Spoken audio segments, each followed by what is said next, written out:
Hello বন্ধুরা, সবাইকে আমাদের চ্যানেলে স্বাগত জানাই। তো এই ভিডিওতে আমি রিভিউ করব সিটাডেল হানি মানি সিরিজটি। তো চলুন আর সময় নষ্ট না করে ভিডিওটি শুরু করা যাক।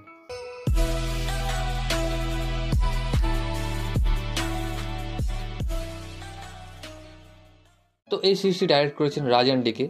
আপনারা সবাই অবশ্যই চিনেন, একটা বড় নাম, কারণ তারা দ্য ফ্যামিলি ম্যান, ফার্জির মতো দুর্দান্ত সিরিজ বানিয়েছেন এবং গো গোয়া গন, এ জেন্টেলম্যান এই সিনেমাগুলি ডাইরেক্ট করেছেন এবং স্ত্রী সিনেমাটি লিখেছেন। দুর্দান্ত ডাইরেক্টর তারা দুজনেই। তো এই সিরিজটি হলো আমেরিকান স্পাই থ্রিলার সিরিজ সিটাডেলের একটা স্পিন অফ বা প্রিকুয়েল বলতে পারেন, যেটি আমাজন প্রাইমে অ্যাভেলেবল রয়েছে এবং এই সিরিজটিও আমাজন প্রাইমে অ্যাভেলেবল রয়েছে। যেই অরিজিনাল সিরিজটাতে আমরা প্রিয়াঙ্কা চোপড়াকে দেখতে পেয়েছিলাম এবং এই সিরিজে আমরা বরুণ ধাওয়ান, সামান্থা, কে মেনন এদের মতো দুর্দান্ত অ্যাক্টর অ্যাক্ট্রেসদের দেখতে পাবো। এবং আপনারা হয়তো জানেন বা কেউ হয়তো জানেন না, এই সিরিজের এক্সিকিউটিভ প্রডিউসারের নাম রয়েছে রুসো ব্রাদার্সের। আপনারা হয়তো জানেন, দুর্দান্ত দুজন ডাইরেক্টর যারা এন্ড গেম, ইনফিনিটি ওয়ারের মতো সিনেমা বানিয়েছেন।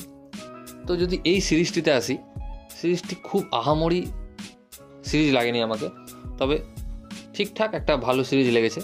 একটা স্পাই থ্রিলার সিরিজে আমরা যা দেখতে পাই, তবে এর গল্প বেস্ট হচ্ছে আমাদের প্রেজেন্টে নয়, এখনকার যুগে নয়। এর গল্প বেস্ট হচ্ছে 90s কেমন স্পাই ছিল, তাদের যে ঘটনা বা তারা কি কাজ করত সেগুলো আমরা সেখানে দেখতে পেয়েছি এবং সেই অনুযায়ী তখনকার দিনে যে টেকনোলজি, স্পাইদের কি টেকনোলজি থাকা দরকার সেগুলোও দেখানো হয়েছে।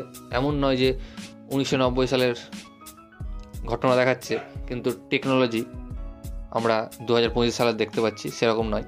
তো যদি গল্পে আসি, গল্প ঠিকঠাক। আর যদি অ্যাক্টিংয়ে আসি, বরুণ ধাওয়ান আর সামান্থা ঠিকঠাক অ্যাক্টিং করেছে, but K Menon as usually দারুণ অ্যাক্টিং করেছে। আর বাকি যে ক্যারেক্টারগুলো রয়েছে তারাও ঠিকঠাক অ্যাক্টিং করেছে।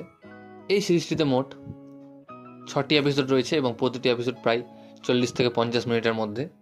এবং আমি এক কথায় বলতে পারি, এই সিরিজটি একটি ঠিকঠাক টাইম পাস সিরিজ। আপনারা চাইলে দেখতে পারেন যারা স্পাই থ্রিলার পছন্দ করেন। তাছাড়া আপনারা যদি চান সিরিজটি স্কিপও করতে পারেন, কোনো অসুবিধা নেই, আমাজন প্রাইমে রয়েছে। তো এই ভিডিওটা এতটুকুই গাইস। ভিডিওটি ভালো লাগলে অবশ্যই ভিডিওকে লাইক, কমেন্ট, শেয়ার এবং চ্যানেলটিকে সাবস্ক্রাইব করুন এবং আমাকে ইনস্টাগ্রামে ফলো করতে পারেন, লিঙ্ক আমি ডিসক্রিপশনে দিয়ে দেবো। ভিডিওটি দেখার জন্য থ্যাংক ইউ, ধন্যবাদ।